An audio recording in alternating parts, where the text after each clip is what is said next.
Fin 2011, vers novembre, j'ai quitté un psychanalyste pour m'adresser à un autre psychanalyste, mais en fait une femme, une psychanalyste, dans une autre ville. Et c'était sans doute pour pouvoir terminer ma psychanalyse et pour revoir pas mal de petites choses qui étaient peut-être pas très bien analysées dans le cadre de ce parcours antérieur à fin 2011 en psychanalyse. Eh bien, dès le début 2012, je ne sais pas si c'était peut-être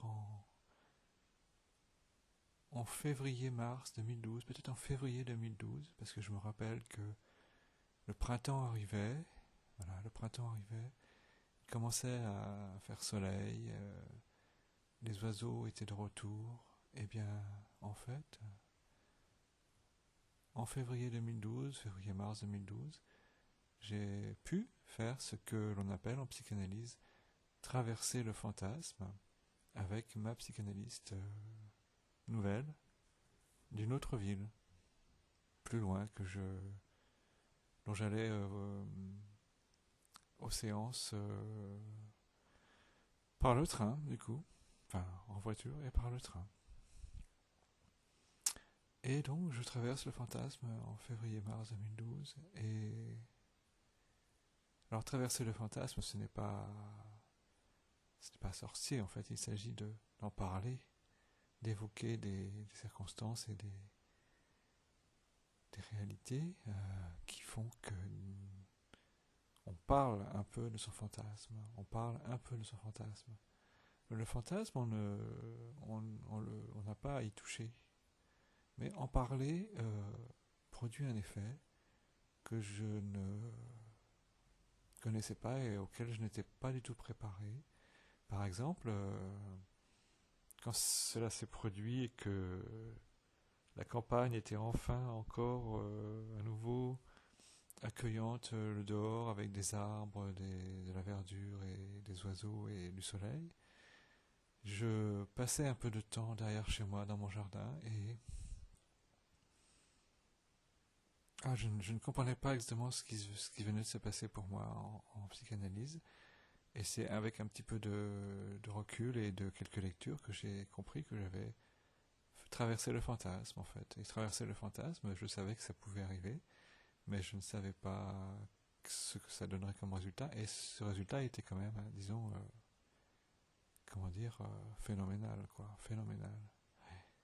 C'est-à-dire que, enfin, en tout cas, étonnant. Étonnant. Et donc, je ne comprenais pas exactement ce qu'il se passait parce que ça produisait quand même une sorte de réorganisation de ma vie que j'allais devoir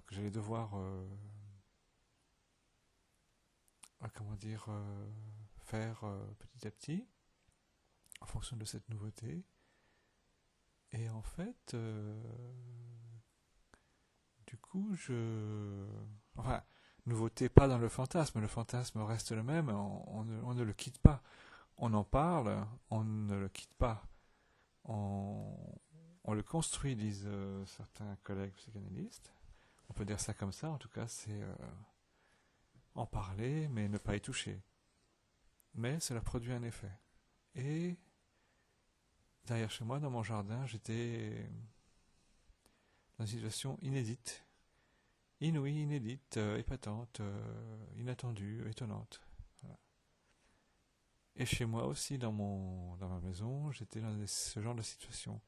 Par exemple, c'est l'époque en 2012 où j'ai commencé aussi à être un petit peu actif sur les réseaux sociaux, notamment sur, vous savez, ce réseau social tellement connu et répandu qu'on appelle Facebook. Eh bien, en fait, j'ai suivi des artistes, des musiciens surtout, notamment un rappeur français, et c'était une relation, évidemment, forcément sur les réseaux sociaux, donc qui n'est pas forcément donné, qui n'est pas forcément destiné à devenir une relation réelle dans la vie réelle, et ça arrive très très très rarement, et j'imagine très très peu souvent, pratiquement jamais. Mais ce sont quand même des vraies relations quand chacune des deux personnes de cette relation sont conscientes qu'il y a quand même ces échanges et cette relation qui quand même peut être personnelle, mais qui est vraiment différente de celle de la vie réelle, de la vraie vie, que tout le monde apprécie et que moi aussi j'apprécie, la vie réelle, la vraie vie qui est super, qui est autre chose que la vie des réseaux, même si les réseaux sont dans nos vies, mais ce sont quand même deux secteurs de nos vies qui sont différents. Eh bien, en fait, avoir traversé le fantasme en 2012 faisait que, par exemple,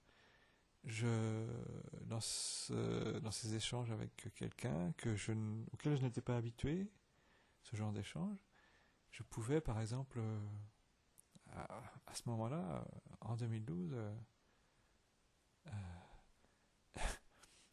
comment dire, éclater de rire pendant de longues minutes, de longues heures, même de longues heures, pratiquement une journée, en raison d'une photo de ce musicien qui souriait, qui riait, et voilà. Et moi, ça me faisait rire et sourire, et voilà. C'était communicatif. Et c'était sans doute aussi un changement. Donc on peut dire quand même assez positif, très très très positif dans ma vie. Ce genre de choses arrivait. Ouais. Alors j'ai compris que j'avais traversé le fantasme et qu'il était plus difficile aussi pour moi de m'identifier qu'auparavant à des personnes.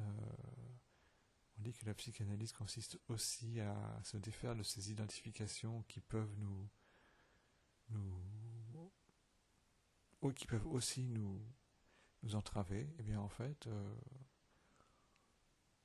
j'avais du mal effectivement à trouver dans cette nouvelle vie des identifications, mais quand même je me disais que je m'identifiais aux paroles, aux auteurs et aux acteurs et aux artistes qui nous gratifiaient de paroles sur leurs difficultés, notamment les rappeurs. Voilà. Là, je m'identifiais à des gens qui avaient des difficultés comme celles des rappeurs. Voilà. Et en fait, c'était sans doute que inconsciemment, j'avais des points communs avec eux. Voilà. Et bien, en fait, ce n'était pas pour autant quelque chose de larmoyant et de négatif. Au contraire, au contraire. Mais c'est une identification ce sont des identifications qui sont-elles vraiment des identifications? C'est surtout un retour à ce que je souhaitais faire, être quand j'étais plus jeune. C'est-à-dire quand j'ai commencé à écrire un petit peu, à travailler la musique, les arts plastiques, voilà, ce genre de choses. Et je pense que c'était ça. Mais il y avait aussi le retour à la réalité de ces difficultés que les rappeurs, souvent pas tous, hein, mais certains, décrivent dans leurs paroles, dans leurs chansons, et dans lesquelles je me retrouvais, ou en tout cas je me sentais fortement en fraternité avec bon, sans excès, mais en fraternité, en solidarité avec ces artistes qui disaient ça. Et en fait, à l'époque, j'avais derrière moi depuis quelque temps une recherche d'emploi qui ne donnait pas ses fruits. Et en 2012, je me suis dit, se sont passées plusieurs choses. Je me suis un jour arrêté entre la ville où j'allais en analyse et où j'allais continuer à aller en analyse jusqu'à sa fin en 2019. En février 2019 aussi, effectivement. Mais ça, c'est le hasard. Et bien, en fait, je me suis peu à peu habitué à m'arrêter à mi-trajet, à mi-chemin, entre cette ville où j'allais en analyse et la ville où j'habitais moi, la région où j'habitais moi. Et en fait, je me suis mis à me dire, bon, alors ma recherche d'emploi ne porte pas ses fruits, d'accord, c'est vrai. Eh bien, mais alors je vais m'asseoir là, je vais prendre une consommation, je vais voilà, profiter un petit peu de ce printemps qui revenait, voilà, et en fait, je me suis mis à kiffer, vraiment aimer la vie que j'avais. Alors par rapport aux obligations pour l'emploi, ce n'est pas forcément ce qu'on nous dit, les bien-pensants et les moralisateurs nous disent que c'est pas bien, mais pendant un certain temps, je n'ai pas vraiment porté un grand intérêt à ma recherche d'emploi.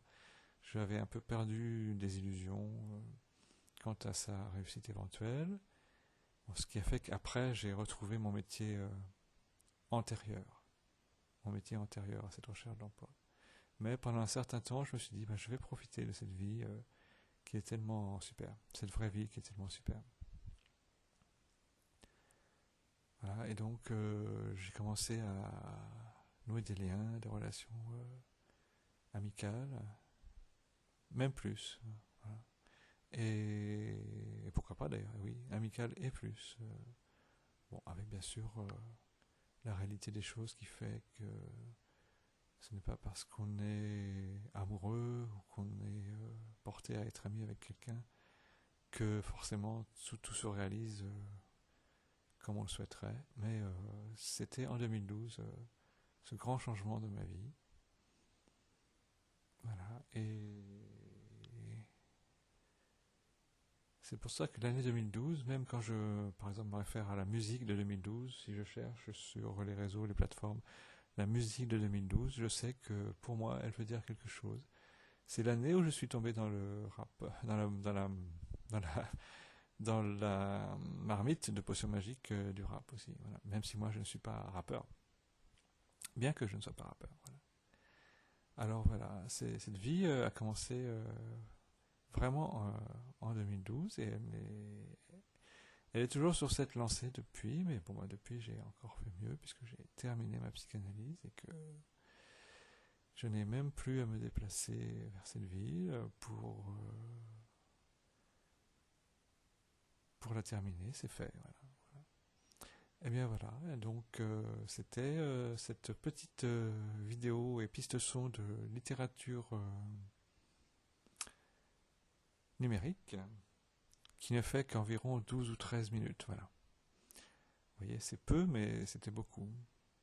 13 minutes, c'est peu, mais ces années, ça a été long, mais ce n'était pas pour rien.